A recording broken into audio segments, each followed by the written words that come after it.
frontier.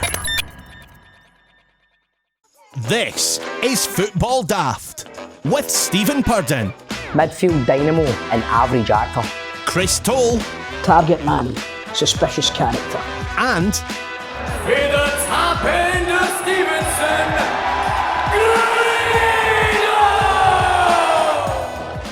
Grado! Welcome to Football Daft. John, this is the way I'm going to be doing it through once I've been listening to Talking Sopranos, right? They're so chilled and they just start pure cool, man. So, To be fair though, Stephen, you're not in the fucking Sopranos, so Aye, but just do it normally, please. And it's in the intro, so shut the fuck up. Welcome to Football Daft, the daftest Scottish football podcast around. My name's Stephen Purden. Let's welcome the team, man.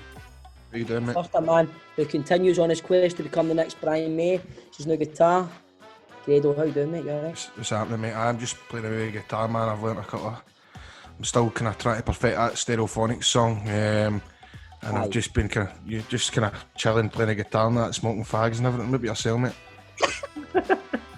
I like this idea, mate. I think this is the best intro ever. I think this is what we should be doing. I've just been listening to Talking Sopranos, man. I think we need to change our style a wee bit on the podcast, mate. Just be a bit more laid back. Aye, more kind of less Backstreet Boys, more Fugees, that kind of idea. Aye. I tell you who's not going to be laid back. I know. Man, you're about to introduce. Now I'm going to go up a few octaves because I'm a wee bit excited to introduce this boy. Right, a man who this week constructed a decking out of old pallets and has come out his sick bed / Champions League exit bed. It is now Chris Toll. How are you, my man? How you doing, Toll? I'm not well, lads. I'm sorry. I bet you fucking know. Listen, I'm genuinely only. I'm only here to take a flak because if I hadn't turned up with the questions would have been asked, man. Aye, so mate, let's just get right to it, man. Let's get right in a bit. Let's get right to it. Aye. You're not feeling well, right? You've made your betting and all that, right? We've covered all that. What the fuck happened last night? What happened? Lads, I'm What just the feet laughing? I was just sitting there thinking. No, I mean, you know it was a big day for football yesterday. First, they fucking pumped Sky Sports football. They've pumped Charlie Nicholas, Phil Thompson, Matt Letizia. Then Celtic get pumped out of Europe. What a fucking day. Listen, this is a fucking shambles. Now, yous two lads, and John, you as well, yous will back me up. See the minute that team was announced, what did that say? You did, to be fair to the listeners out there. We've got a group chat. Chris Toll, seen the lineup. He came in the group chat and he says, lads, we're getting put out tonight. Fair play, you did say that, mate. It was an absolute fucking certainty. See when you've got two strikers sitting on the bench and a fucking midfielder up front. It's like fucking Craig Levein. It's like Craig Levein shit. Remember he fucking never played any last little strikers for Scotland that day? Aye. Honest to God. And then we turn out, we go out today and we buy a fucking Motherwell player. Is he going to play just half Christie up front? Listen, see Ryan Christie, get him on the first bus to fuck. I'm telling you. The lot of them, man, they're a bunch of fucking... There's no one of them played for that jersey last night. But Toll, I'm just going to cut you off. Sorry, I know you're ranting, but you've just buried Neil Lennon for his tactics. Now you're going to... The players, what one is it? Is it the players, the manager, is it both? No, it's both because Right. Neil Lennon's come out and he's not played a Yeti and he's not played Kamara, right? Which immediately A tells Yeti? me... It was a Yeti? That's what I'm laughing at. Andy Walker was doing Sky Sports. That's all right, mate. Somebody A Yeti on the bench. Something, is that not against health and safety having a Yeti on the bench? He's like, I mean, he's went with Christie up front, and obviously he's got a Yeti on the bench, and he doesn't trust. It's not that he doesn't trust... I wouldn't trust a Yeti on the pitch right enough. But no, it's not that he doesn't trust him. He's no fit. Right? It's staring out. What about Kamara? That's the one. He clearly doesn't trust Kamara. Right? And I think it was Tom McManus came out today and said if he was Kamara, he'd be in his office asking for a transfer. And I tell you what, it's not often I fucking agree with Tom McManus. But he's absolutely fucking spot on there. Mm-hmm. Lennon carries the can for this one, but the players that he puts out should be able to beat that team last night. So, I'm confident that I could get a team together that could beat that fucking team last night. What players want to leave, do you think? I've seen Lennon on his interview saying there's players in the dressing room that don't want to be here and it's annoying me. Who do you think? Right, well, I'll tell you what, Stevie. See if the players, if players have told him and he knows that these players don't want to be there, why is he fucking playing them? Why is he playing them? That's a fair point. I don't know. Maybe Kamara's one of them. Maybe that's why he didn't play him. Well, maybe you might be right, maybe, but I don't know. At the end of the day, he's cost us in fact, not just him. Right, see, in the last 10 years or something like that, we've had 8 Champions League qualifiers, and we've only made the Champions League twice, I think. Right, that's not good enough. And people are like, oh, Celtic shouldn't need to go through 4 rounds of qualifying. Why not? Because we're obviously not fucking good enough to get through the 4 rounds of qualifying, right? I don't understand. Like, and there's people coming out the day slagging Peter Lawwell. Let's just get fucking nothing to do with Lawwell. Lawwell's given Lennon 9 million to spend on 2 fucking strikers. To warm the bench. Exactly, he's sitting the bench in the most important games of your season. Do you want to know what the problem is? I'm sorry for cutting you off, Grado, right? No, the but problem is Celtic are too preoccupied with fucking 10 in a row. And I'm telling you this now. See if fucking... they're not going to... I wouldn't be surprised now if we lose a few players, don't get adequate replacements in, and fucking Rangers go and win the league. And that... I know it's... I'll get fucking pelters for it, but I'm sorry. For the management, all the way right down, man. I mean, James Forrest, come on. Fucking hell, how many times have I said it already in the past few weeks? That cunt's a fucking chancer. Right, he's a chancer. I mean, this is affecting your health here. I'm getting worried about you, mate. You look like a bag of shite. You look as if you... That's the game. Drink a juice. That's what I was going to tell you today, mate. Get yourself a wee drink of juice in you. Right, when you go. Hey, James Forrest. Fucking Frimpong done more when he came on last night in 10 minutes than Forrest's done the rest of this season. It's a disaster. Stevie, I'm 30 seconds after Charlie Nicholas. I'm not even joking, mate. Honestly. Fucking, oh man. But, do you know what? Fuck it. Alright, I'm saying that we signed a Motherwell player, but David Turnbull's a good player. Right? If we're able to maybe offload it, Roderick's obviously not in any plans at all. He's going to leave. Where does this leave Edward? Right, the transfer window's open to October. Say a Premier League team comes in for him for down south, right? Say, I don't know, a foreign team that can give him Champions League football. You can't blame the guy now. No, absolutely not. Absolutely not. But do you know what? It looks like Mr. Dembele might be going to Barcelona, right?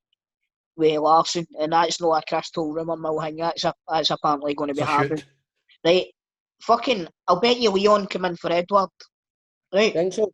Aye, I'll bet you they do. And if I can see he's accepting 20 million for him, and I know we should be looking for more.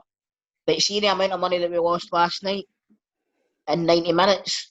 They've got to make it back somehow, haven't they? And unfortunately, it always lands in the playing staff, and then it's the fans that need to put up with the fucking dross that gets brought in to replace them. It's soul destroying. But I was saying, that team should still have been able to put Ferencváros out of there. Stop laughing, you pricks, right?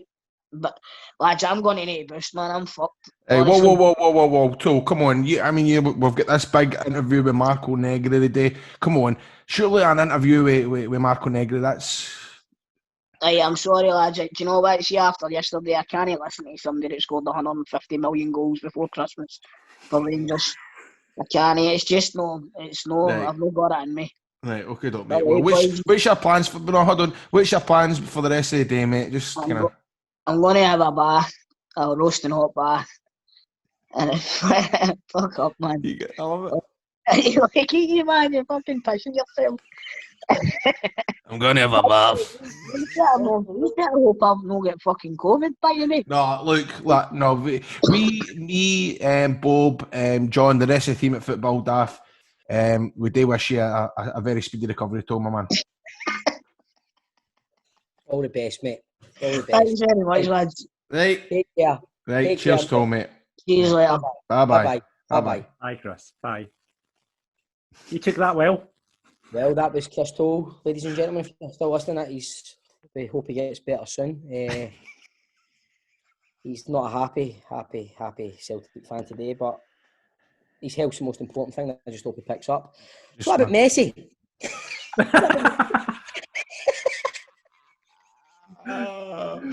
Oh, that's brilliant, man. No, that was cool. Anyway, Messi, what do you think? I don't know, mate. I mean, Arsenal ran him out of town. Could he oust Brandon Barker for the team? I don't know. Do you know what I mean? It is really interesting, man. It's funny, man, because I'm a dafty, man. Somebody on one of the Rangers Facebook pages shared a thing with the Rangers logo and amongst all the other logos of the teams that they might go, and I'm going, holy fuck, man, shit, is that actually folk are thinking about? And I realised it was fucking a Photoshop and I get bammed up, man, so I felt well daft. Well, where do you think he's going to go? Mate, I don't know these things, mate. Man City. Fuck, I don't know, mate. What's the deal? I don't. What do you think? I think he'll end up at Man City or PSG. Right. Can you imagine if he ends up at Juventus with Ronaldo? Him and Ronaldo together. Imagine that. But did they get on in real life? Did they talk to man there? I think they've got a mutual respect. I don't think they've ever really crossed paths. I don't think they look like the type that are pals outside of football. So, but I don't imagine Ronaldo and they're professional enough to go on, wouldn't they? You know what I mean? Do you think they've got each other on like fucking Snapchat or that? No.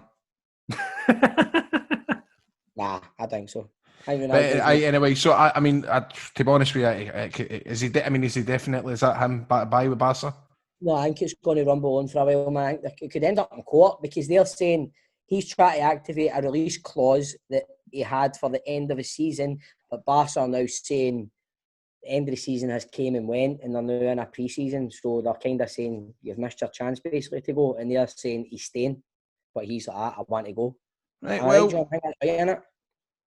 I think that's right, John, innit? Yep, that's spot on. Yeah. So it could go to the court of arbitration. So it could get very messy, and there's all sorts of talk of release clauses and what have you. But who knows? Oh, what about the Scotland squad this week? Big London Dykes goes to Scotland over Australia, and you've got Robbie McCrory for Livy get his first call up. What do you think of that, mate? It's interesting to see Robbie McCrory getting a call up. I think John McLaughlin he got called up as well. Yeah. I didn't even know he was Scottish. I didn't even fucking know that. I didn't know John McLaughlin was Scottish. Right, see, this is where I don't like this. Fuck. John McLaughlin. What did you think he was? Brazilian. He's got an English accent. To be honest with you, I feel bad, man. But see, international football, I get pissed off when it comes. I just can't get into it. I wish I could get it. It puts me in a bad mood, and the way I treat an international break with the old football calendar now is I just turn around and go out to the missus. You want to do something this weekend? Aye, that's. I think a lot of people feel like that now because Scotland have just let you down so many times, and you sit and you watch a Scotland game and you just go. I mean, it's the same with your club side, don't saying that, but I mean, Scotland, it just breaks your heart even more.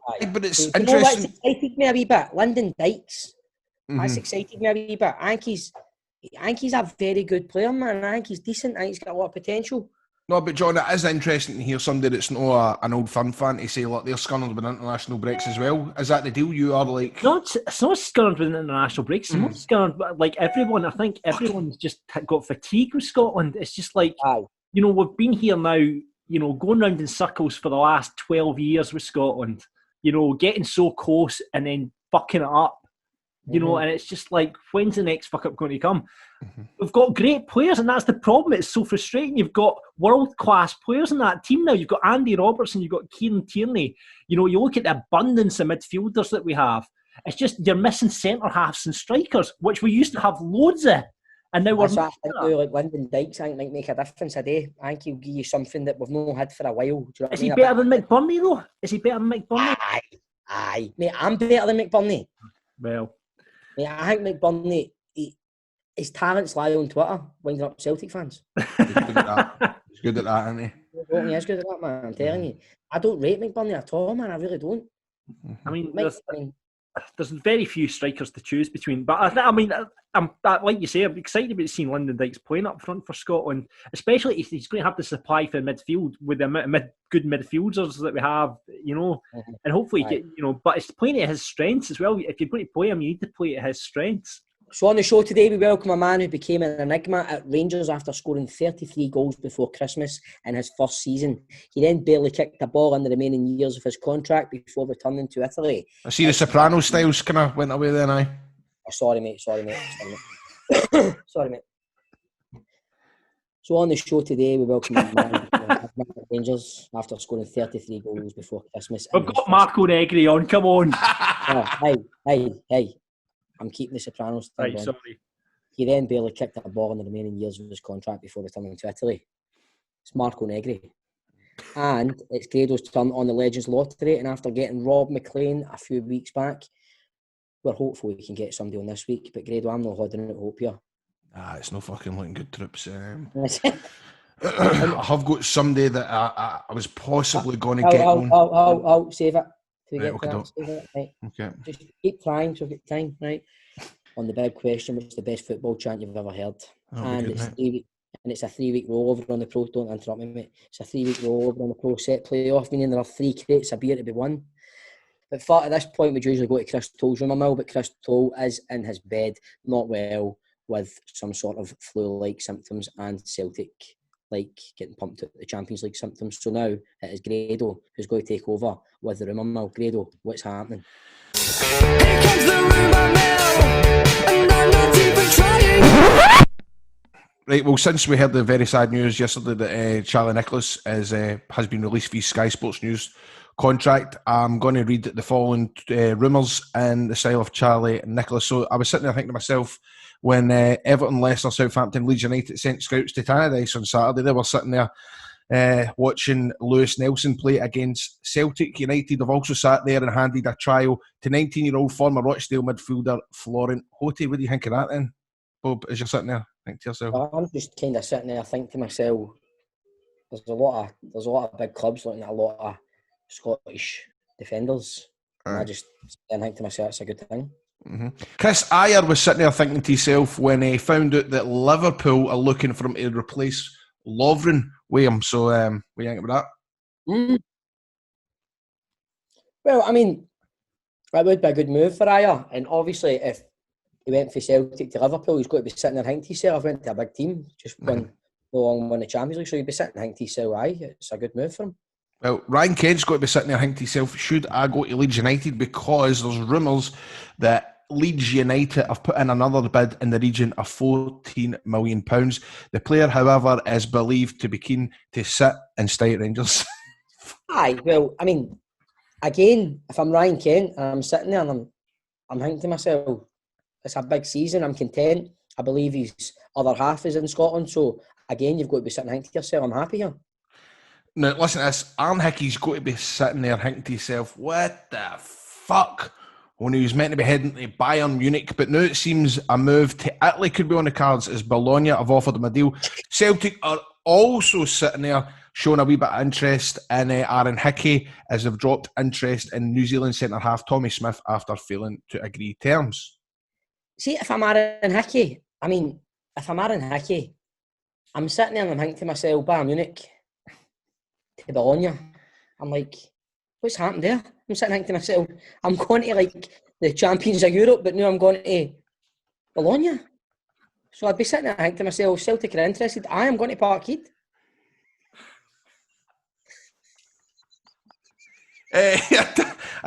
Marco Negri, the guest on the show, will be sitting there watching the Italian Sky Sports News. Is Empoli are looking to secure former Hibs and Celtic midfielder Liam Henderson on a permanent deal? I mean, I'm constantly sitting there thinking to myself, Liam Henderson's doing a good job in it now. So if I'm him, I'm thinking to myself, it makes sense to make the move permanent. Yeah. Mm-hmm. Aye.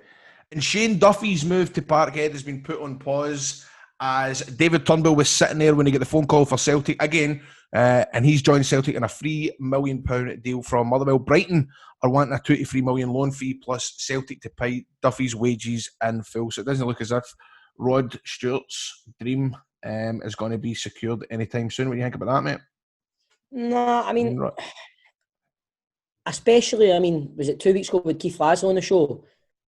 And he was talking about David Turnbull. So I've been sitting there thinking to myself, that's a good signing for Celtic. The way people talk about him, and he's an attacking midfielder, he's got a lot of ability. So again, man, I was just sitting there thinking to myself, it's a good signing for Celtic. But with Shane Duffy, I don't know. I mean, he's got to be sitting there thinking to himself, I want this move. But I'm sitting there and I'm thinking to myself, I'm not sure if it's going to happen. Aye. I mean, Lasley certainly did sit there and he was sitting there and talking about how good that David Turnbull was. He'll be sitting there thinking to himself, by Christ, we've lost a good player in David Turnbull. But anyway, remember, if you've got any rumours and you're sitting there and you want to get in touch with the show, and you're thinking to yourself, how do you get in touch? Well, it's at Football Daft on Twitter, Football Daft Podcast on Instagram. And if you're sitting there thinking to yourself, how do I get them on Facebook? It's Football Daft.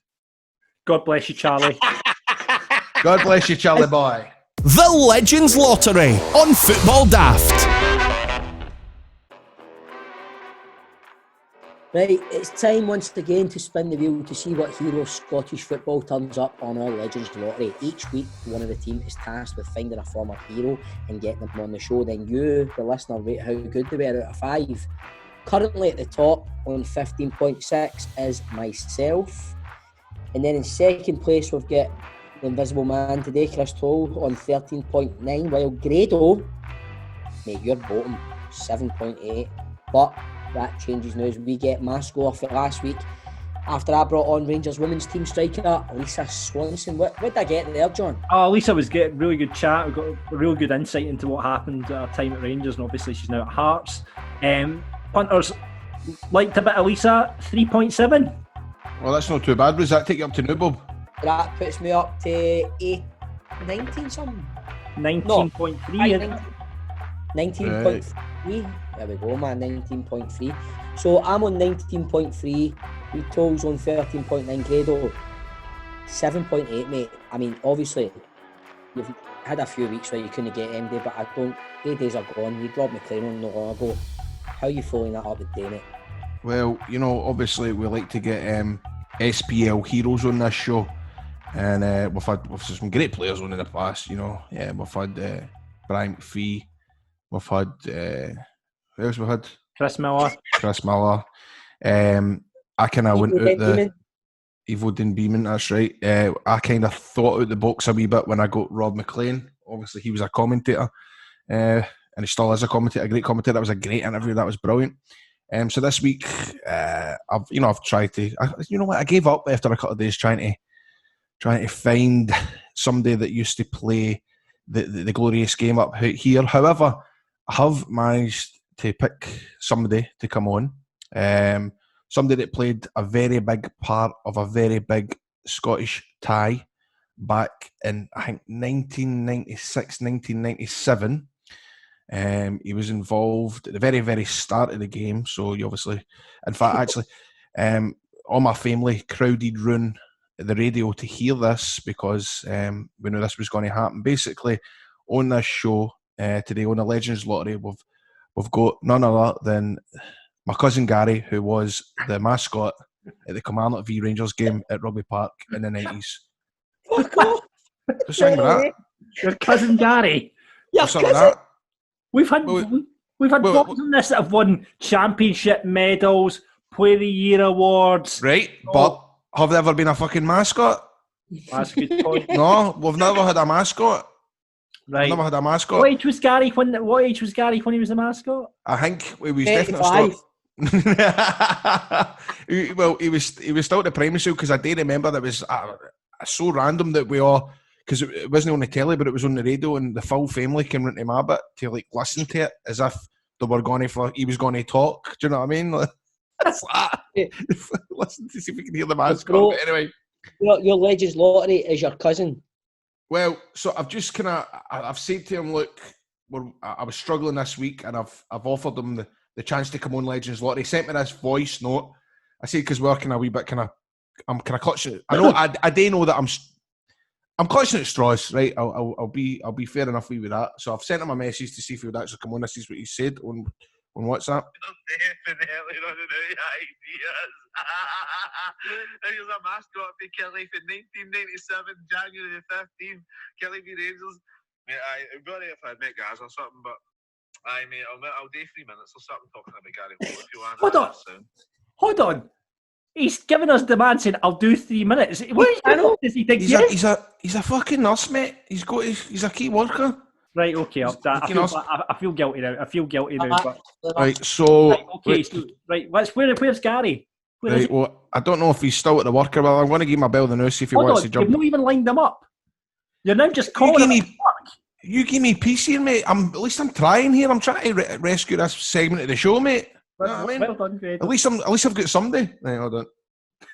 Oh, you bell.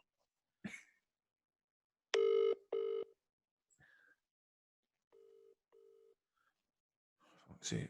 Come on, answer. She's all wanting to know what he maybe if he had lunch with the players before that, or, you know what I mean? We didn't meet Gaza. But it was like, was he well wrapped up? You know, because it must have been cold.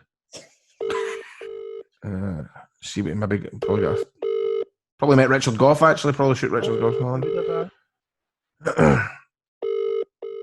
Fuck it, he's dinging me. Fucked. Sorry, Trips. Doesn't look as if I'm going to get Gary. So, what do you think? Trips rate that out of 5. Gary, the mascot, who was going to give us 3 minutes, but ended up giving us 0, is Grado's Legends Lottery. Somehow I feel Crystal's going to stay in second place. I don't know why I catch on Grado. I'll be fucking speaking to my Uncle Bernard about this. I'm fucking dinging me. So head to that Football Daft Pod on Twitter now and let us know what you think, guys. Bastard. Football Daft's big question. We all love a sing-song at football with new Are you players. still doing that soprano stuff?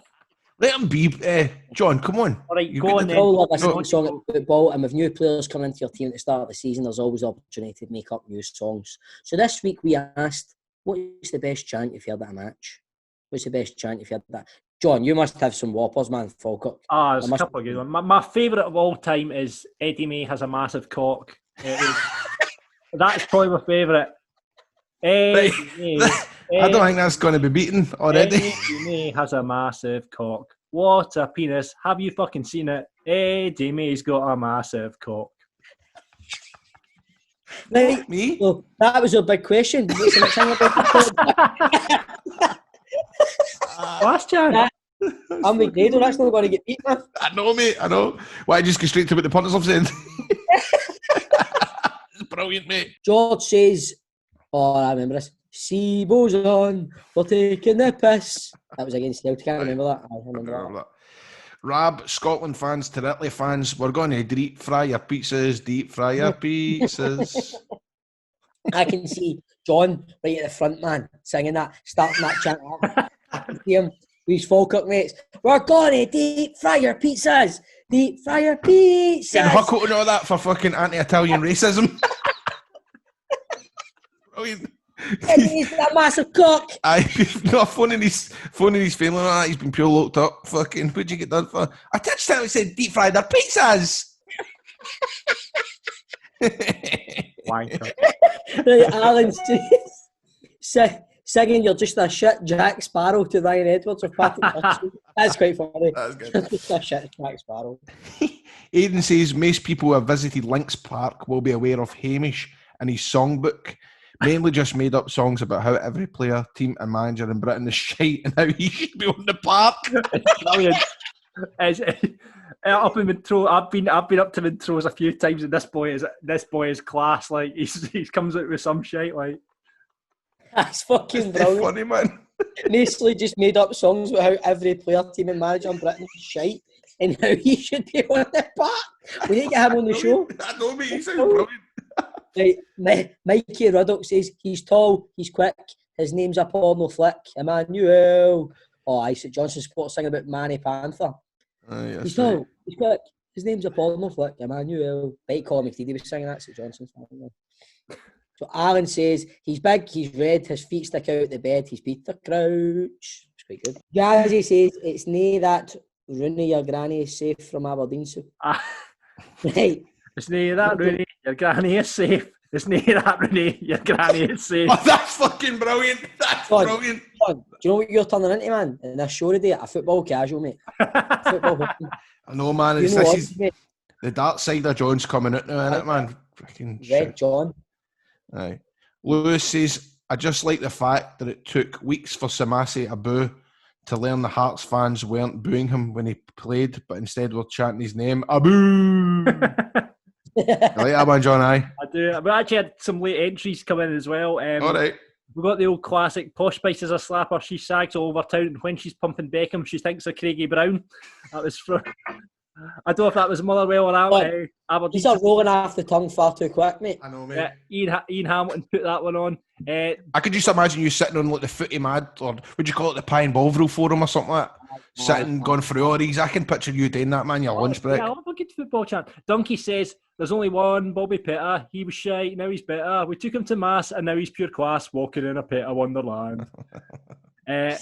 One from the 90s. I don't know what the tune is from the 90s. It's from Kevin says, we can't read, we can't write. It's from the Brecon supporters, by the way. We can't read, we can't write, but that don't really matter. We support Brecon and we can drive a tractor.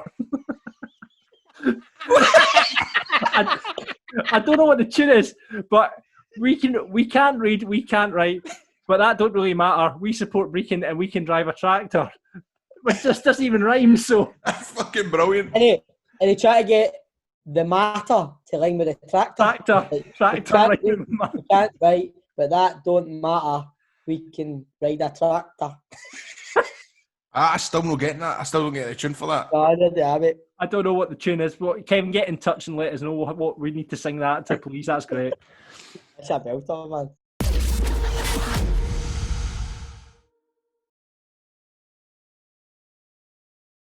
Like, so this week, Grado, I don't know, you might have got what I got. There was a wee WhatsApp story doing the rounds in the group chats. It was Morelos had a wee accident in his motor vehicle, crashed into Arfield's car. Mm-hmm. A few Rangers players went mental. Yep, his Lamborghini was used as a fucking weapon against other motors. We've obviously heard the news, and the first thing that we, as Football Daft, the podcast, think about when we hear when somebody runs into a bit of bother with their vehicle and they are looking for some help, they are looking for like vehicle replacement, then Alfredo Morelos should go to G4 Claims. Yes. G4 Claims sponsor the show, and we think they're brilliant. And we really think that Tavernier, who was apparently dealing with all the insurance at Murray Park, Tavernier would get one with Nicole and all the team doing there, absolutely no bother.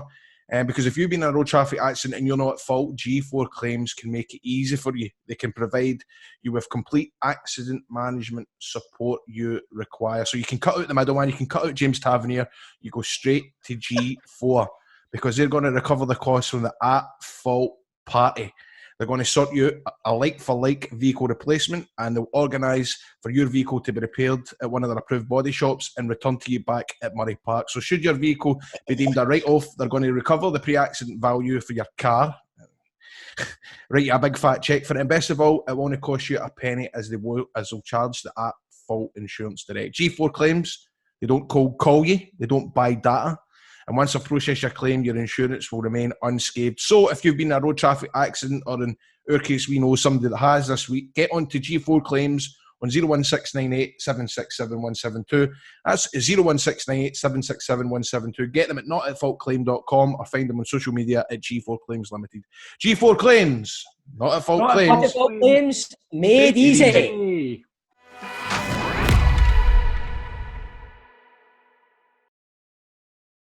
So it's time once again to try and give away 3 cases of beer this week from Beer 52 as we play the Pro Set Playoff. Very simple game. I have got the deck from the 91-92 season of the Pro Set cards. I'll read the description of a player from the card and you just got to guess who it is. Now we get a punter on each week to take on one of the boys. And this week, welcome to Football Daft, it's Alan McDougall. Hello, how you doing? Welcome, mate. I'm good. How are you? Not bad. There's a wee greeting face today. He's off ill, Alan.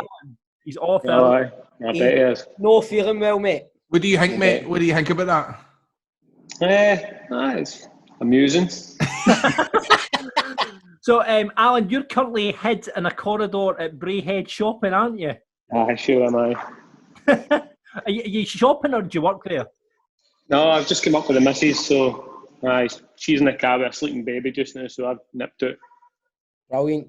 Committed listener, I know, man. mate. That's I commitment. hope nobody catches you shouting, Billy Faulkner, was fucking Roy Aitken doing the camera. Listen, it's 3 crates of beer on offer. Basically, Is it Grado's 3? 3 crates of beer on offer this week. Grado has been Roll on over. fire the last 2 weeks and he's taken on everyone. So, who would you like to play? Because we've not got Chris here today because he's off ill, obviously. So, who would you like to play, Stephen or Grado? I think I wanted to avoid Retold because he's a brains, I think. I'll take any of them. Take Right, the brains, okay. doesn't it? Listen, you don't want to. Grado's on fire. So Mate, nah, let's but I don't feel it this week, mate. I hope it's both because I don't feel it this week.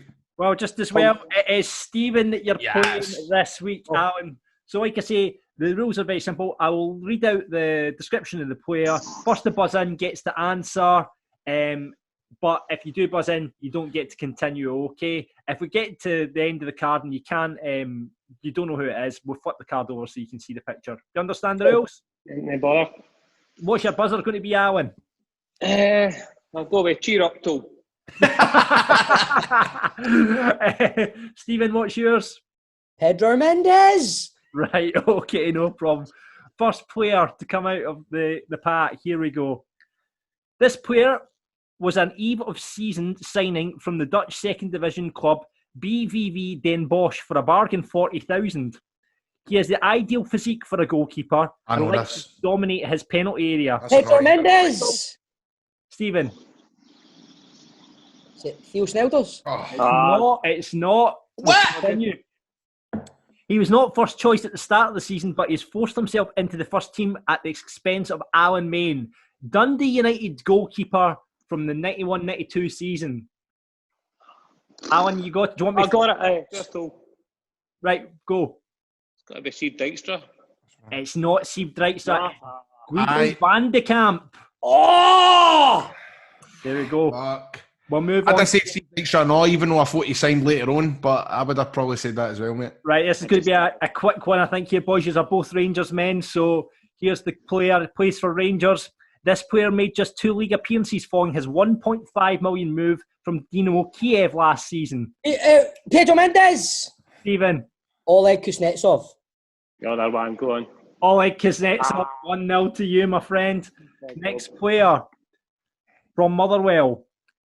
This player is now in his 6th season as a Motherwell player. He progressed into the league football via Buckhaven Hibs with East Fife, making his debut as a teenager in 1979. He played in England with Stoke City for 2 seasons until 1982, then signed for Partick Thistle, but did not make an appearance. He played with East Fife until 1986 and has a keen eye for goal. I'll give you an extra clue. He scored in the Scottish Cup final Can't think, man. for Motherwell. Get nothing. You got nothing. I'll flip the card over. That's the player. Tommy Coyne, where's Doe? No. No. Stephen, got a guess at that? No Tommy Coyne. It's I don't know who it is. Give up. Yes. Stevie Kirk. He was meant to be on the show a couple of Oh, weeks for ago. fuck's sake. Fuck. There we go. Here we go. Next player. This is for the win, Stephen. You've got to try and get level, Alan. This player signed for Aberdeen in 1989 from Dutch giant PSV Eindhoven for £650,000, a club record fee. He immediately forged a dangerous partnership with Charlie Nicholas. He is quick, nimble, forward with a strong left foot. Missed just 1 league match last season and was top scorer with 14 goals. He represented Holland in Italia 1990. Dutch striker, plays for Aberdeen, 91-92 season. Oh, man. Betty Toll sitting there going like that. I ken this. I'll flip the card so you can see it. That's not going to help, is it? It's not helping. No, man. Come on, boys. This is poor. This is poor. Hans Heelhouse. Oh, big hands. Look at Grado, would you have got that? Of course I would. Fuck me, man. I'm sitting here ready. I'm playing now. All right, here we go. Let's see if we can get it off the board here, Alan. This player joined Motherwell in 1986 from Pollock Juniors and was top scorer at Fir Park last season with 14 Premier League goals from only 26 starting appearances. a marked improvement on the previous season when he managed just 5. His main attributes are his strength and speed off the park. Motherwell striker, 91-92, and it's not Stevie Kirk. That's cool. Stephen. Is it Tommy Coyne? It's not Tommy Coyne. He was at Celtic in the 91-92 season. Do you want to have a guess at this, Alan? Celtic striker. Motherwell striker, 91-92, not Stevie Kirk. I guess Tommy Johnson, but it's definitely not Tommy Johnson. Do Too you early. earn it? Fucking hell, man. Here we go. Yeah, I did it, boys. Struggling here, boys. We could go on for some time. Right, here we go. Next player. This player made Aberdeen's starting lineup on 8 occasions last season, additionally making 11 appearances as a playing substitute. He scored 6 goals in the process, his first senior goals for the club. He started this season as a playing substitute in the opening fixture against Airdrie. He's won international honours this season with the... Mendes. Ian Jess. It's not Jess, no. It's the other one, Alan. Man. Aberdeen midfielder. Striker, Aberdeen, under 21 in 91-92. Duncan Shearer. Duncan Shearer, no, it's Scott Booth, right? Oh, no! Fuck me, man. That's a pain. That's a pain. I'm just going to go to the Rangers cards because you guys are right at this. Right, okay. In fact, I'll go to this one first. Let's see if you can get this one. You should. Alan McCoist.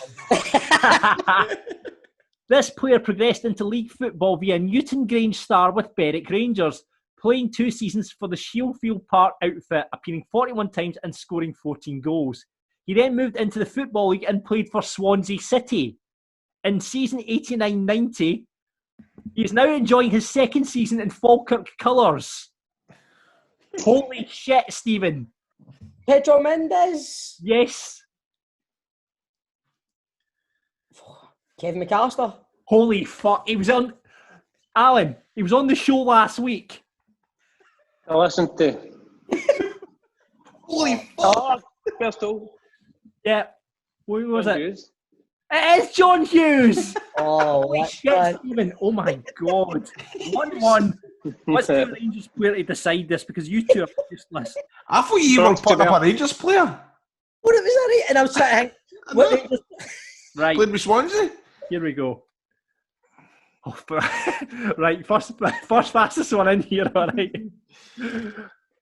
This player is the golden boy of Scottish football, starting his career with St Johnstone. Well done, Stephen. Who is it? Super Ali! Super Ali! That's a fucking redneck. We fun to do that. Jesus Christ. Well, that's Don't bother for this. Hey, is Brayhead still open? The cleaner just walked by. I think she's trying to get me. Alan, thank you so much for playing. Cheers, lads. Fortunately, that means you didn't win the beer, but for everybody else, it means it's 4 crates of beer up for grabs. Quadruple rollover. Unbelievable. Yeah, does that mean they need to pay the fucking £20 back posting package or something? Good for the postage and paying. So if you want to play next week and win 4 crates of beer, do that by tweeting us at FootballDaft.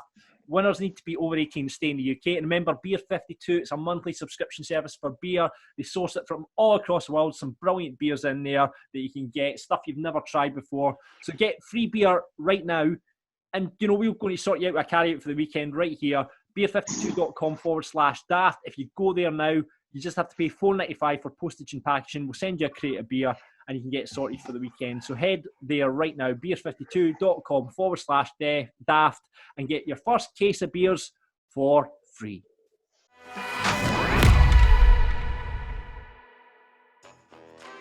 Let's welcome to Football Daft a man who made his name in Italian football with spells at Cosenza, Bologna and Perugia before arriving in Scottish football in 1997.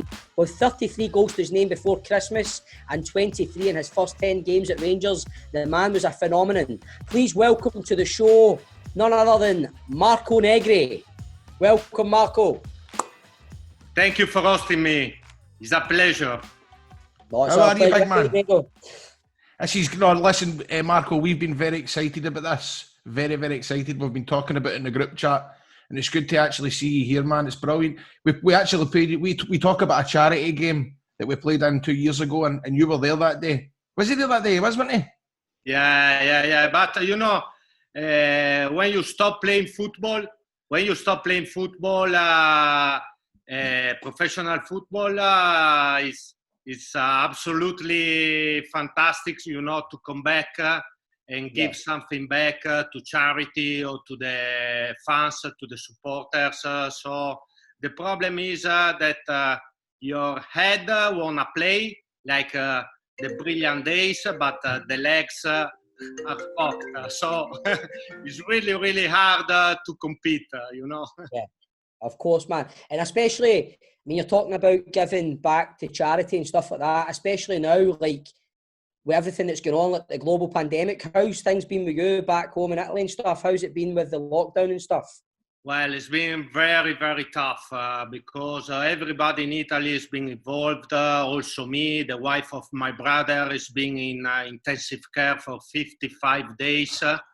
It's been a really, really tough time. Now everything is fine. There are still some little problems, but now she's outside the hospital, so she can recover. But affected a lot because in a healthy way, but also for the economic, for the way you are living. I've got a boy that is 15, is really, really tough. I explained to him that life is not anymore like before.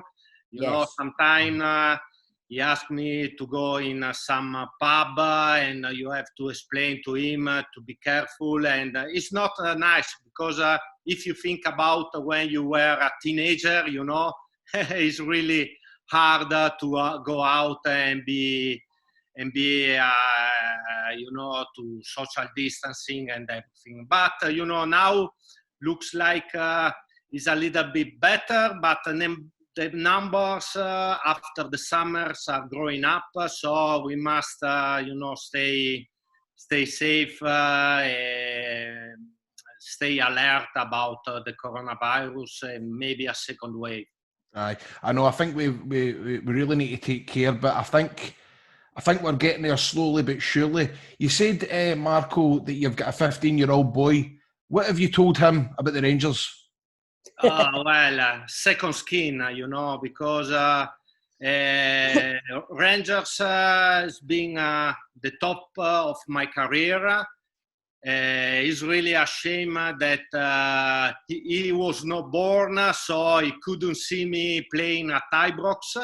But, I was back in Glasgow sometimes, and a few times he was back with me, so he can feel it, the passion around the Rangers supporters, the feeling and the proud to be a former Rangers player. And, he's got a fully of staff of Rangers at home. He's really, really jealous about my older tops.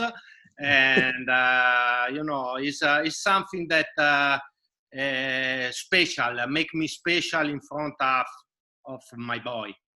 Yeah. Who does obviously he's a Rangers fan as well, like you now, Marco. Like your boy will always look out for Rangers results, but what other team does he support? Oh, well, he's not perfect, so he's going to be like a Juventus fan.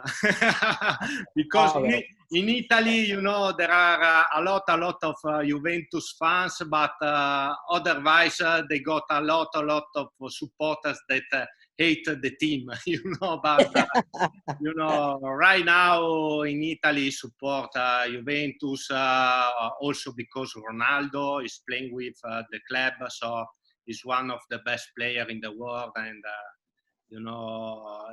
we have been at the Bologna Stadium last season to watch live Ronaldo, and, it's something special to have a big star like him in Serie A.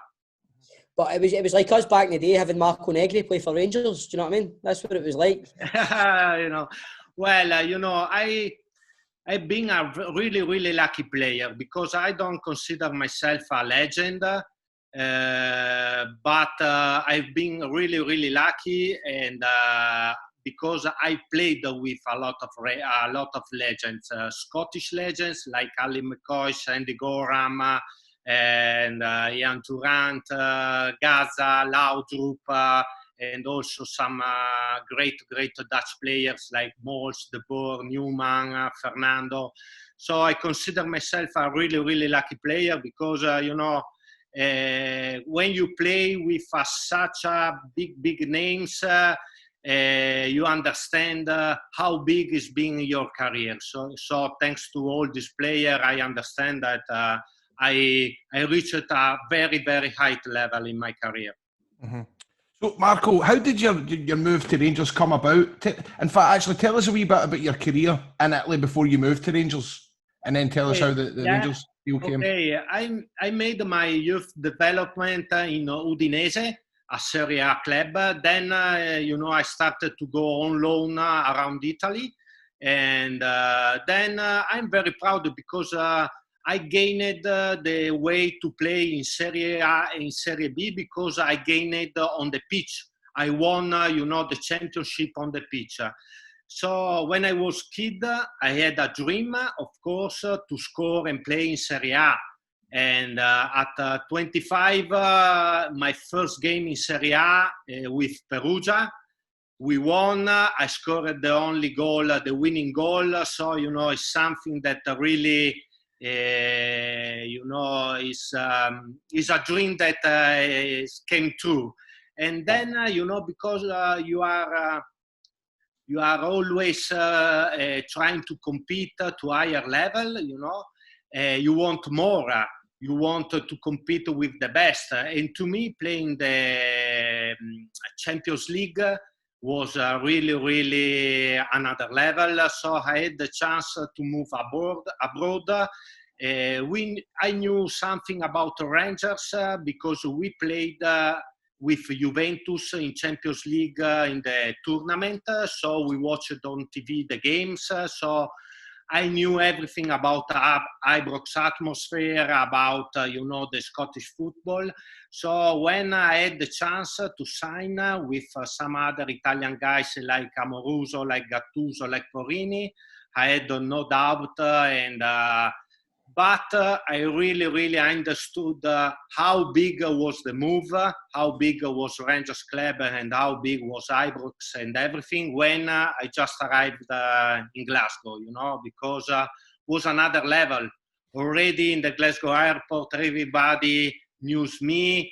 Everybody was asking me an autograph or something like this, and I hadn't signed it already. So I said it's a good start, but then really, when I arrived to Ibrox, I was speaking to Walter Smith and looking around the Ibrox trophy room or the pitch. I had in my mind, I want to play in this place because it looks really amazing. And then, everything started in the right way, scoring a lot of goals. I mean, your record when you came to Rangers, like when you started the first half of the season, it was phenomenal. Like, I don't think anybody had ever seen anything like that before. Marco, was there any secret to it? Was it the way did you enjoy Glasgow that much? Did you just settle down right away? Did Walter Smith do anything in training with you? Was it any secret to it? Well, two secrets, I think. One is self-confidence, because I was scoring in Italy a lot of goals. Serie A at the time was the best league in the world, with a lot of golden boots, a lot of Ballon d'Or playing in the Serie A. So the confidence to be a good player, to have the chance to score in a pitch was very high. And then the second secret is that playing with Gaza and Laudrup, you know that if you are around the box, something really good can happen, in every minute. So I was lucky to play with guys like Durant, Gaza and Laudrup that was perfect to assist a penalty box player like me. Marco, it's amazing because you were just firing in goals constantly. And I think one of the games that stands out for me is the game against Dundee United when you scored 5 goals. To me that day, everybody was just blown away. Talk about the memories you've got for that day, banging in five of them.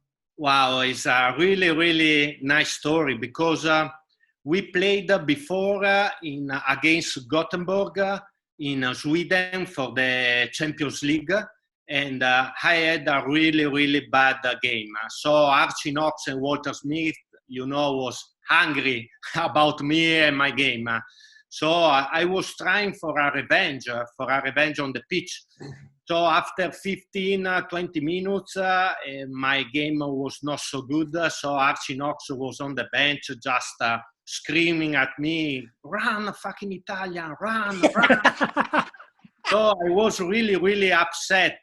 Then, something strange in football can happen in just 10 minutes. I scored a hat-trick in 10 minutes.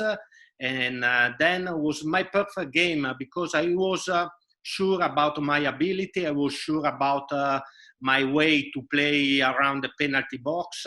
And I had the chance in that game to show that if I had some good balls around the box, I could score. So it was really, really my perfect game. You always dream to score a lot of goals, but believe me, 5 was out of my mind, and it was like playing a 7-a-side game, when you got a ball and you score. So, but still a special game to me. I think it was the perfect game, because I was just scoring a header, nice volley, lob goal, first touch goal, inside the box, outside the box. And then was also the perfect game, because I think that game let me open the eyes of all the supporters, fan about this new Italian player. Mm-hmm. Did any of the Scottish boys in the team at that point, did any of them in particular take you under their wing or anything, Marco, that help you settle in a bit better and stuff? Well, everybody was absolutely fantastic to me, because, there was at the time, there were a big number of Scottish players that won, the famous 9 in a row. Mm-hmm. And the secret about that team was the group, the solid group. When you got solid group with character different, but unity, like Ali, like Ian, like Gorham, like Gaza, Laudrup and Richard Goff, it's easier for another player to come in, understand the laws of the dressing room, understand how things are about in the dressing room. So it was very, very easy to me. Of course, Gaza, that could speak Italian, because you were playing in Lazio, helped my relationship with him, and inside the pitch, but of course also outside the pitch. And when you got the attention of some big character like Gaza, make you feel either special. Marco, what was, because obviously you joined that Rangers team, and you said it was obviously the 9 in a row team, and they had, a big reputation for having a good social life and days off. Was that ever introduced to you? How was your social life playing for Rangers? How was your typical week with the Rangers?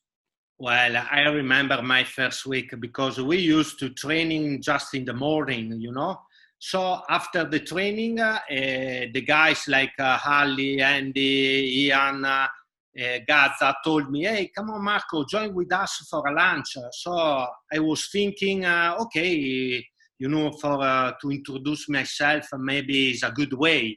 So we were at lunch in the city center, and we started with big beers, big pints everywhere, So we started just to start drinking, and it was a little bit too much to me. So I asked to Gaza, "Hey, Gaza, can we also eat something so we can full the stomach, and maybe it's better to me?" And Gaza was just laughing at me. No, Marco, don't eat anything. If you eat, you vomit at the end." So I told to myself, maybe it's too much to me, we can introduce myself a little bit slowly, to this guy. But it was just part of this a magnificent and great group of players and lads. Remember that you can't win 9 in a row or trophy if you haven't got good characters in a team and good group. You can win maybe 1 trophy, but you don't win 9 in a row, you know. So it's that kind of team was really special. It was when we were at the Legends game back in Ibrox a while ago. Archie Knox talked about the Scottish boys and stuff. He told us a story, and he said when you signed, he had a word with you and told you to start maybe trying to close down the fullbacks. Yeah. And then you says to him, Archie, have you watched me play football? And Archie said, yes, I watched you. And you said, well, you know I don't do that. Yeah. And Archie says, is that right? I'll go and get Walter. So what was it like being on the receiving end of stuff from Walter? Was it quite tough? No, you know, this is absolutely the truth, because after this game, this Göteborg game against Champions League, happened this kind of thing, because Archie Knox was mad to me, really mad, because you know, in Italy you got assistant coach, you know. But they are, you know, polite. They try to explain to you the tactics and everything. Archie Knox was just screaming, speaking around, farting. You know, was something special.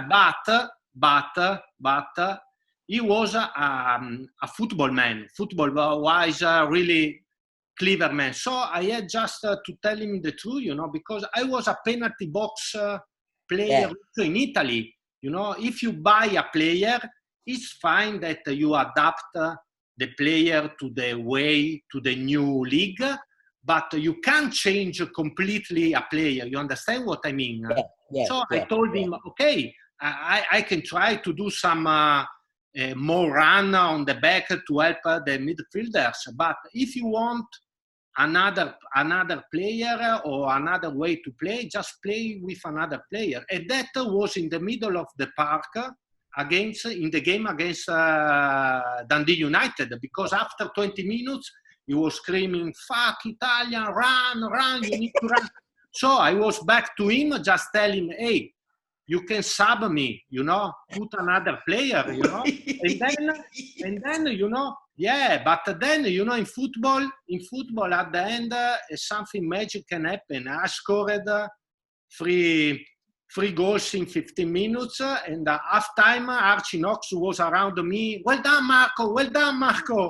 You're my perfect player, but it's part of the game, you know. Superb, man. That's brilliant. What did when you came to Rangers, what were you told about the Old Firm game? Everybody can talk to you and tell you something about the Old Firm, but you must try to understand the special feeling of the Old Firm. I remember really the Old Firm that was special because at the time before the game was a really nice atmosphere in the dressing room. You know, Ali was telling something nice that I couldn't understand, or everybody was laughing, but I couldn't understand. Ian Durant was around the dressing room just doing some funny things.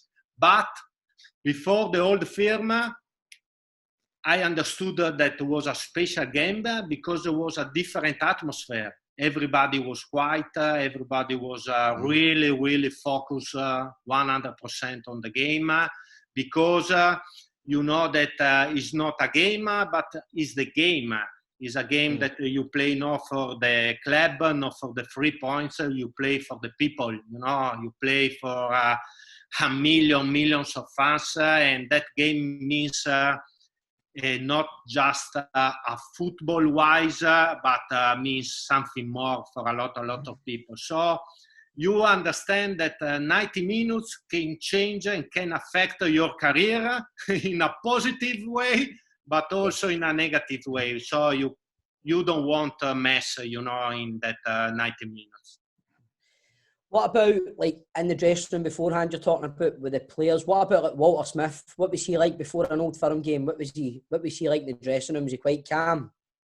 Yeah, was calm because was really confident because at the time the team knew it that if Rangers could play in the right way at 100% of the possibility, Ranger could win. You know, so we were focused really on ourselves, on to put on the pitch all the effort and doing on the pitch the right way. But you know, Walter Smith was perfect because he was a really. I think that man-to-man management, Walter Smith has been the best manager that I had. Really perfect with Scottish player, with foreign players, with special player like Gaza, you know. So he had the right talk and the right words for everybody, you know. He was like a psychologist, you know, in the dressing room. So it was really perfect also before this very important game like the Old Firm. So, Marco, we obviously need to touch on your injury. Now, obviously, there's been rumours circulating for years. There's always myths, and you hear wee stories about what actually happened. But, Marco, what did actually happen with your injury?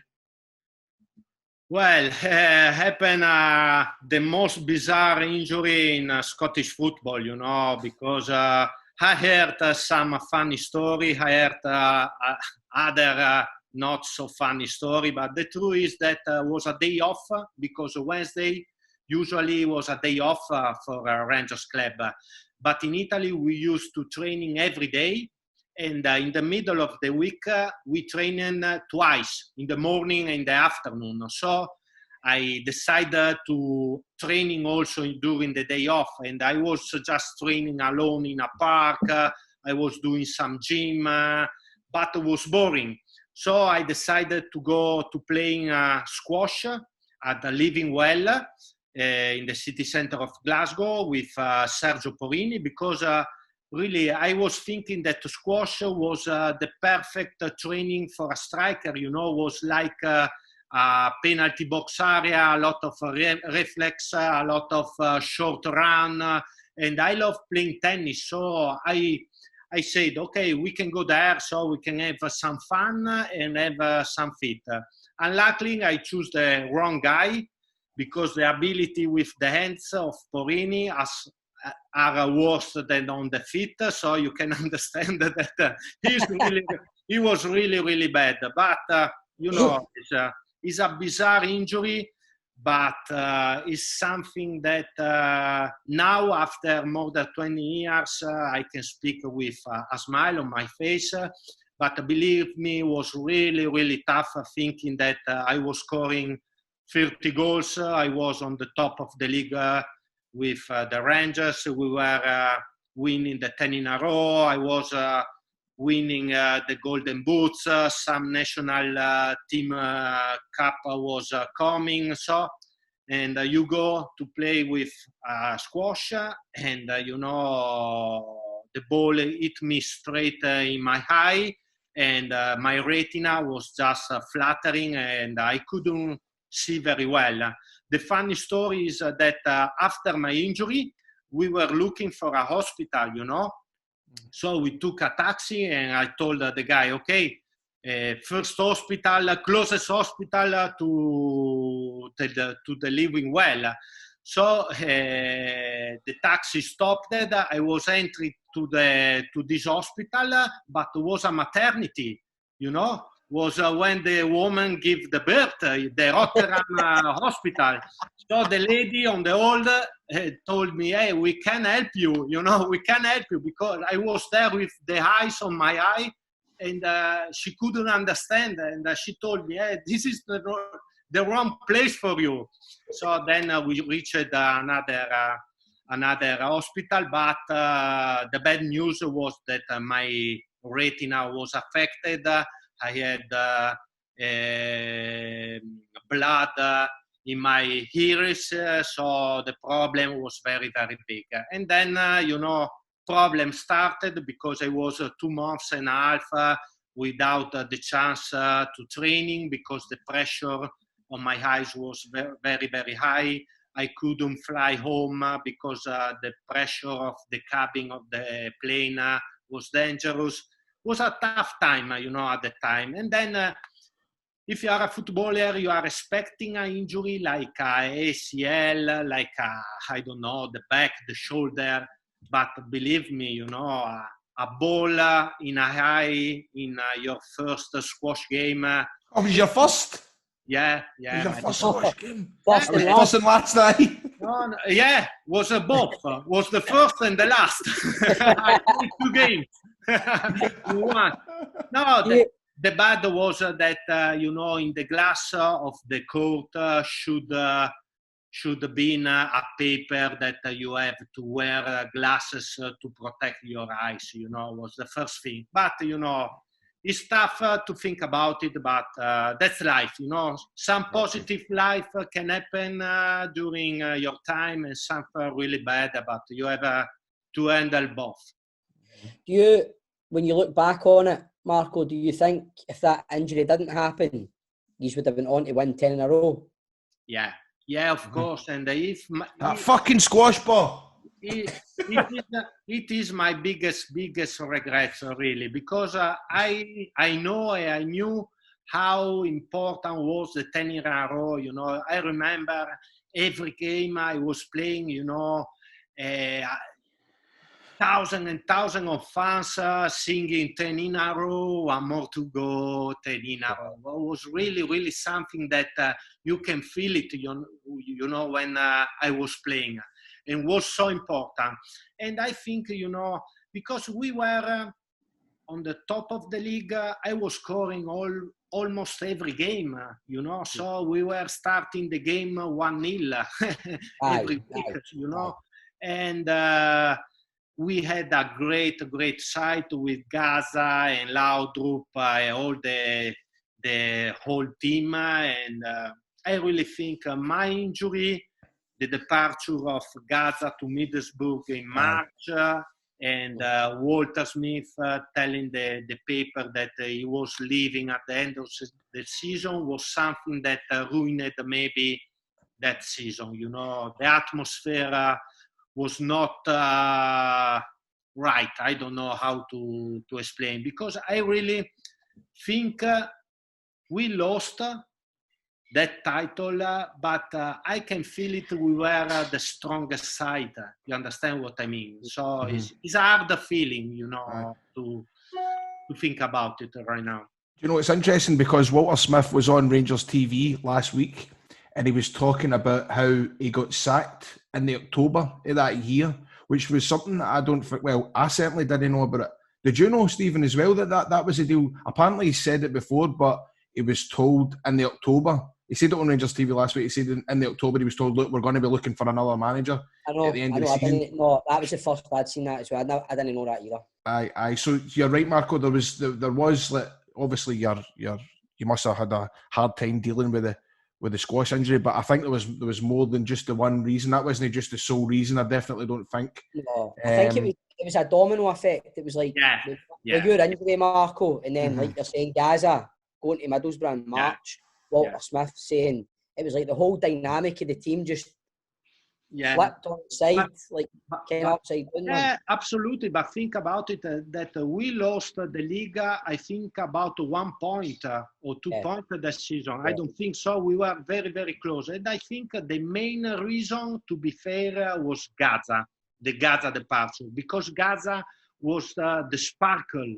You understand? It was something that could win the game alone, and we needed at the end of the season, of that season, something that could just go on the pitch and be a genius like he was, and just winning the game, And was the main reason, I think, was Gaza. But like you said, and I agree, was a domino effect. A lot of not bad decision, but bad timing. Bad timing. It was a bad timing. That's it. But is still the biggest regrets of my career, really, not winning the 10 in a row. What about the change in management? Obviously, with Walter Smith going and then Dick Advocate coming in, did you have any any conversations with Dick Advocate? How did you find him? Well, it was tough, it was really, really tough. Like I said before, Walter Smith to me was the best manager man-to-man management. Dick Advocat was really, really good on the pitch because he was explaining football-wise a good way to build a game. And he was tough, but after my injury, I made a lot of mistakes. And so, the relationship with the new coach was not going in the right way, but I made a lot of mistakes at the time, so I take the blame about, don't come back in the right way to the team. I think so. Like you're saying that you made a lot of bad decisions. When did you actually? Did it take you a good couple of years to realise? Was it after Rangers you realised you made these mistakes? Yes, because. Or did you know you were doing it at the time and you just you couldn't control yourself? No, exactly. I was a very instinctive player on the pitch and also outside the pitch. I was very young. In some way, I was arrogant because a striker must be arrogant, self-confident always. So at the time, I was thinking just about myself and my reasons. And sometimes you have to listen also the other and understand when you are wrong. Mm-hmm. Of course, we are humans. Everybody's making mistakes. I paid a lot of that mistakes because, like I said before, Rangers was the top of my career. And I just burned the chance to play a lot of season with the Rangers top. So I paid on my skin my mistakes. And but then you grow up, you got some gray beard and gray hair. You understand, that in life sometimes it's better listen the other and put a little bit in aside your reason, but it's too late now. But it's good to admit when you make mistake. Mm-hmm. Was it your decision to leave then, Marco, or was it the club's decision? No, but when I was in the right place, in the best club I could dream in. And you must accept that during your career can be some high and some low, and you must accept the low. You must be patient and wait for your time again. At the time, I wasn't patient. I was just wanted to play, just wanted to have the reason in some point, and when you put. When you think that life is black or white, you put also the other one in a bad situation, and at the time, my life was white or black, and so I decided to move. Then I had some other injury and I had some other problems. Then when I wanted to really come back to Rangers and show to myself that I was wrong and show also the people that I had made the mistake, I couldn't because I wasn't fit anymore, because a lot of really strange and really tough injury hit me, and so it was just about timing, and that's another big regret of my career. So Marco, hey, don't cry. No. Don't cry, please. Well, that's why I'm saying. Well, do you know what? Because I'm sitting there, and you do make me quite emotional because I do see somebody that realises they made a mistake, and obviously. It must play in your mind now, even though you have these amazing memories for playing for Rangers. But I'm sitting here, I'm looking at you, and I'm going, I bet you can make a fucking great pasta. Oh yeah, but, I'm telling you these funny things. So before a game, in Italy, you used to eat some pasta and then some cake or some prosciutto, some ham like this. But I couldn't find, especially outside the Ibrox, cooking pasta. So I tell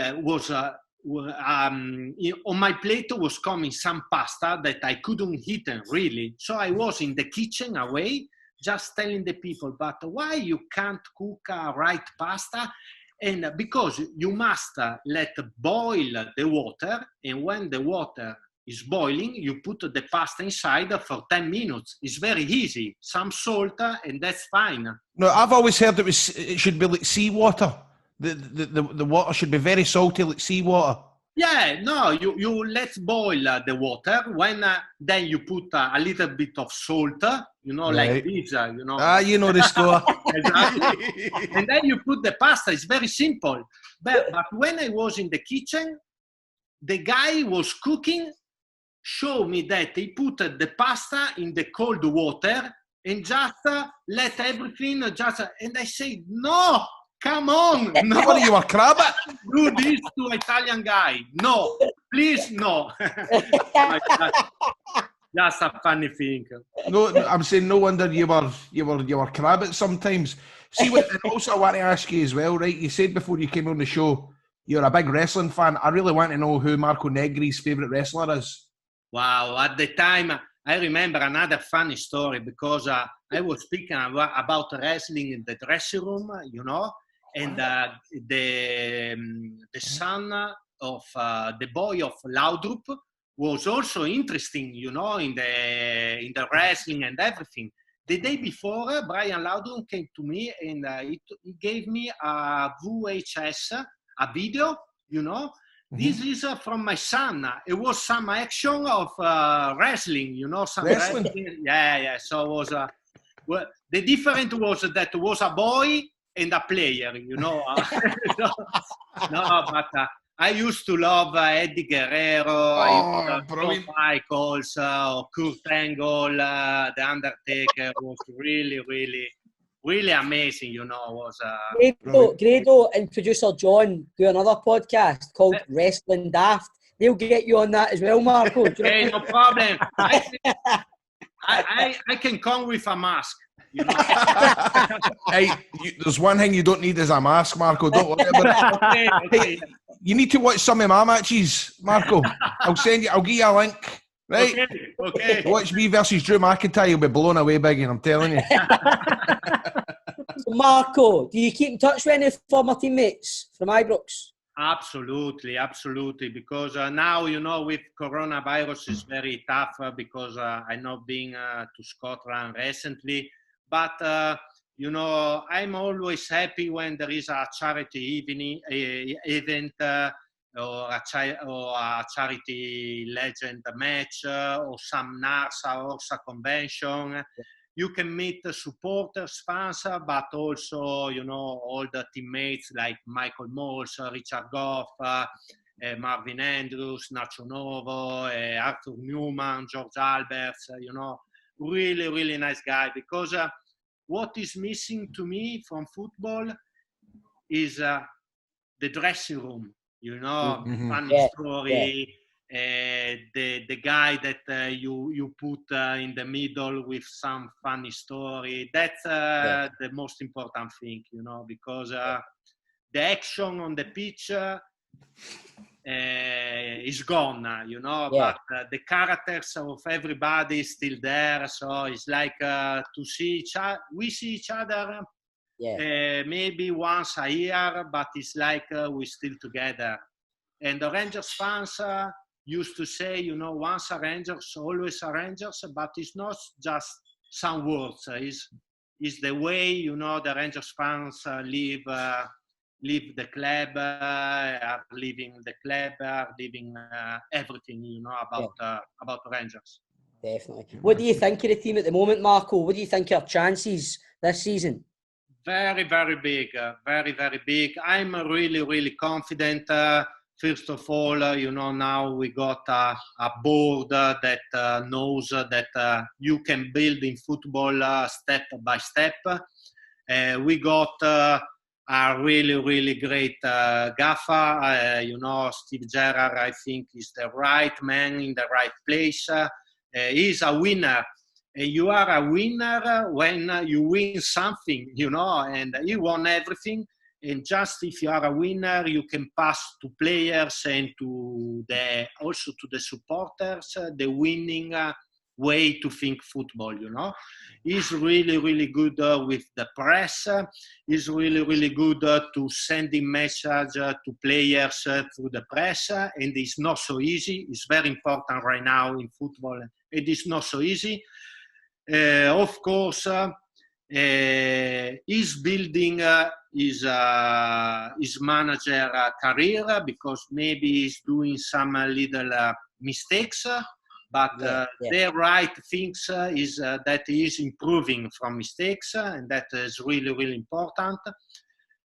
The difference between the last season and this season, I think, are numbers. Mm-hmm. I think, if I'm not wrong, we got a 0 goal conceded.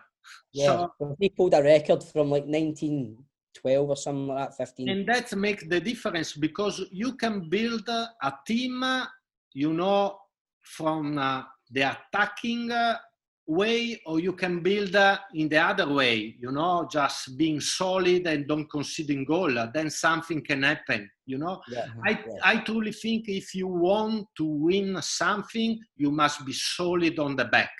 Then the individual, the player can win in the game up front, but you must be solid on the back. And we look so far in this way. Then up front, we got a lot of really exciting players, that can play in the space between the defender and the midfielder, like Hagi, like Kent, like, Haribo, and, something can happen also, especially at Ibrox. I truly think and hope that fans can be back to the stadium because, supporters at Ibrox is the 12th man, so also the team needs the fans back. But I'm really, really confident. Then I think a lot of Rangers supporters are happy today about the results. But it's funny you say that, Marco, because usually there's another host on the show, but he's a Celtic fan and he suddenly came down with an illness and couldn't make it today. No, but a part of the results is about money, because going the Champions League means millions. Millions, very simple. In football, it's very simple. Millions can buy good players. Good players are going to let you win the games. So, I know the Rangers' way to think about football is just be focused 100% in our team. But I think we can take a disadvantage too. Marco, can I ask you one question, right? At the moment, you're talking about your playing days when you said you made mistakes and stuff. At the moment, we've got a striker, Alfredo Morelos, right? He's obviously upsetting a few folk, not training properly. Recently, it was being reported. What would your advice be to him?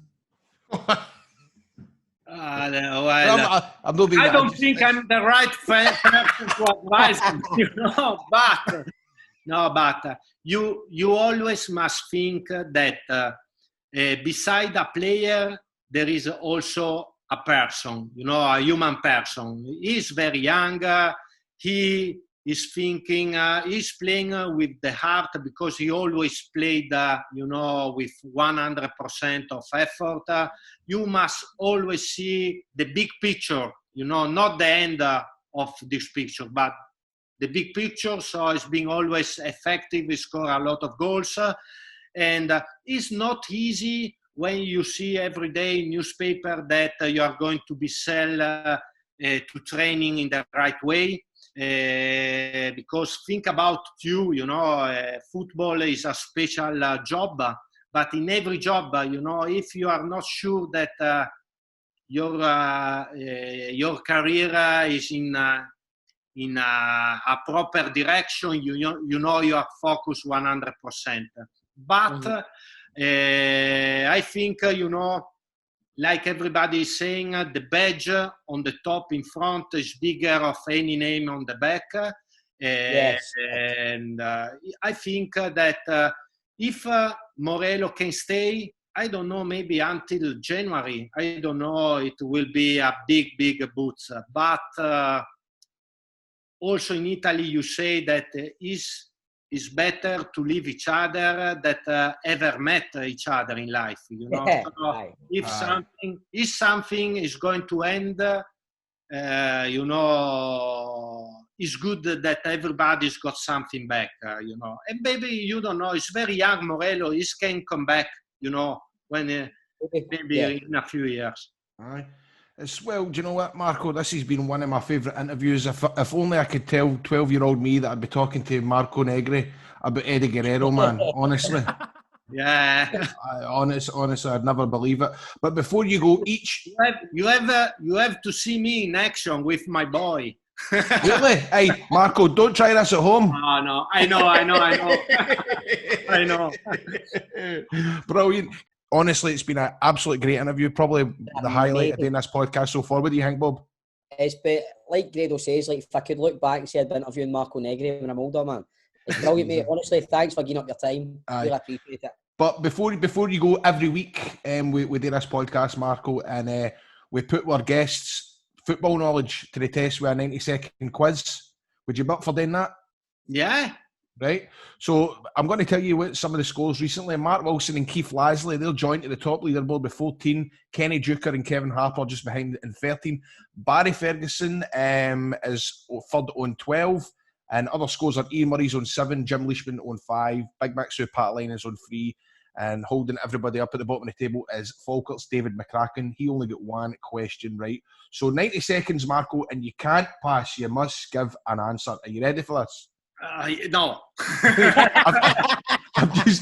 I've just looked at the second question, man. I'm peeing myself. So, Bob, I'm thinking maybe you're better off asking. You're probably better off doing the quiz because I'm going to buckle that second question. Right, okay. Right, I need to block you out the now, Grado, so I can't look at you and ask us. Right, so 90 seconds on the clock, John. Yep. You ready, Marco? Yeah. Right. Must be. What English club has Lyndon Dykes joined? English club. Chelsea. Who won the Highland League last year? I don't know. John, that's brutal, man. Right. What club did you go out on loan from Udinese to? Novara. What teams played in the Champions League final? Paris Saint-Germain versus Bayern Monaco. Yeah. Who is the new Barcelona manager? Koeman. Mark Kerr manages which Scottish club? Who did you score 5 goals against at Ibrox? Dundee United. Which Italian international played for Dundee in 2003? De Marchi and Biglio? No, Ravanelli. What is the name of Hearts Stadium? Midlothian. No. What English team has Thiago Silva just signed for? Oh, I don't know. Which Scottish Premiership club has an eagle on its badge? Time. Oh, you can still answer that, Marco, if you want to. Marco's asked. Very bad. Sorry. No, Very honestly, don't worry about it. I must read some newspaper. I got to buy some newspaper. Right, honestly, you've done better than quite a lot of folk do. You have, Marco, you have. We'll go through the wrong answers. The English club that Lyndon Dykes signed for is QPR. Obviously, you know him from his time at Livingston, Marco. Okay.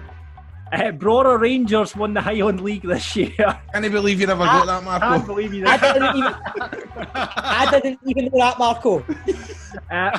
Mark Kerr is the manager of Ayr United in Scotland. Hearts Stadium's called Tynecastle, though I did like the Middleton. Tynecastle, yeah. I've been there. I've been there. Yeah, you've been there. 4 goals there. Could be saying. The English team Thiago Silva has just signed for is Chelsea. Chelsea. And the Scottish club with an eagle on its badge is Inverness Caledonian Thistle. Okay. But you're not bottom of the league by a long shot. You beat several people on the leaderboard. You've got 5, Marco. 5, okay. That's my number. Well played, I just had a delivery there. Did he get 5? The delivery driver came and he's like, I need to take a picture of the package. I was like, hurry up, mate. I've got fucking Marco Negri on Zoom. Marco, thanks so much for joining us, mate. Really, really appreciate it. No, really my pleasure. All the best for the rest of the season, and a big ciao to all the Rangers supporters. Really. Brilliant. Thanks very much, Marco. You're a legend. Thank you. Ciao.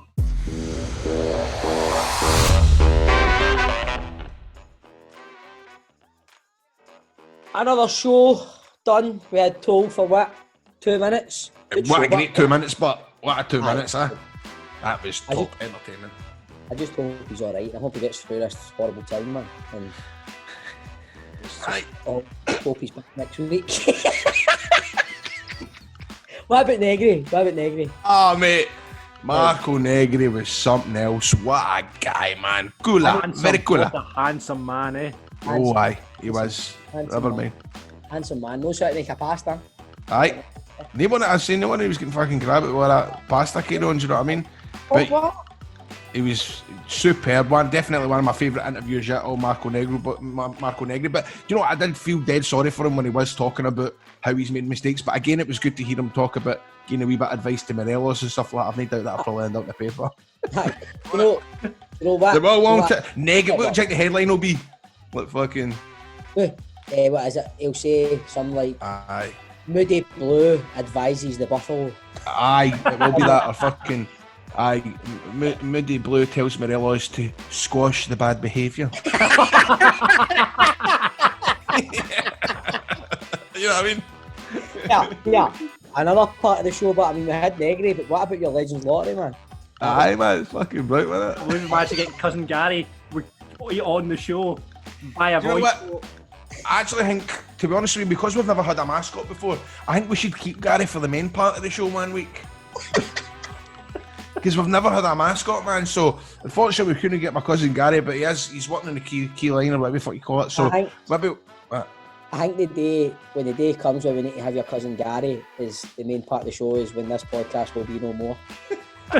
Anyway, I've really enjoyed myself, troops. I think it's now time. It's now that time. How are we going to play it this week, Johnny? Any ideas? You're ready to have your guitar this week, but you forgot it. Oh, it's out the boot. 2 minutes.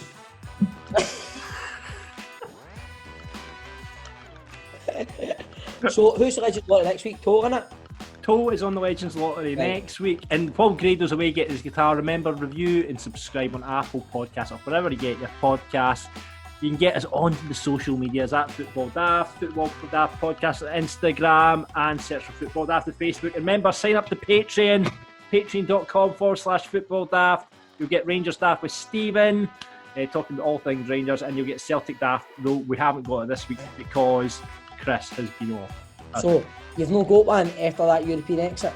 We've not got Celtic Daft after that European exit, unfortunately, because Chris is ill. And Grado is back with his guitar. The play is out. Grado, play is out. I have been Stephen Purden. John. I've been producer John. Eddie Me has a big coat. Eddie Me has a big coat. Eddie Me, what's it go again, John boy? Eddie Me has a massive cock. Eddie Me has a massive cock. Eddie Me has a massive cock.